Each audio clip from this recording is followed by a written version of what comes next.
So there are three things you need to look at when you're doing your website. The first one, it needs to look good and showcase your work. The second thing that we want to do is actually make sure that this website converts. Third thing, which most people forget about, is actually getting found. So a couple of examples that I can show you are on the websites. So up here, I've got a few examples you can look at. The first one on the left-hand side here is very, very clear as far as the work that they do and where they do it. So we are home builders and renovators in Brisbane's northern suburbs. Pretty clear, says exactly where you are and what you do.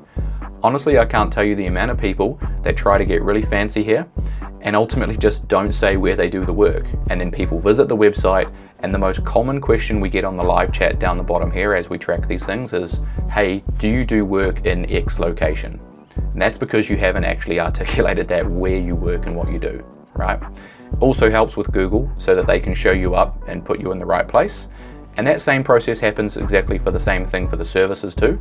Home extensions in northern Sydney or home renovations in Auckland. You need to make sure that those pages say a very similar format, okay? So the next thing here is taking a look at the engagement devices on a site. Now, it could be one of many things, but ultimately down here we've got an ebook that someone could download, which is very, very common, has been used for years. We found that these still work effectively, but not as effective as actual tools that people can engage with on the site. And so an example of those tools here, we might have an online estimate, okay?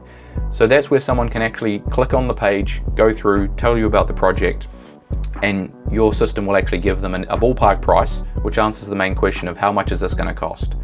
You end up giving people a solution to what they're already looking for, and at the same time, you can lead them into a conversation of, this estimate is only done on the internet. Clearly you need to talk to us about your project to understand what else can be done. Okay, and so the other thing that we want to do is make sure that we showcase the work that you do. There's a time and a place for this, okay? So you want to make sure that obviously you can reference with imagery and other things across the homepage or other parts of the website. But when we actually explain the work, we want to do it in depth, not just have a pretty photo gallery. So let me show you an example. So this one here is an example of a project page that we do. Now, the key thing here is making sure that it actually reads like a story. Normally what you do is you dump a bunch of photos on here and have a title of the page, which is fine and it shows that you've done the work. But even better, we want to tell people a story. We want to have a video of what they've said, if possible. We want to scatter the images through here as far as progress pictures and examples of the work completed. But we want to have text in here talking about what actually happened in the project and what makes it so special or what made the challenge come to life. So obviously you can see here it's a bit more of a journey, and then we can cover off all the examples of the work that you've done. So that's a good way to showcase the work that you've done on your website.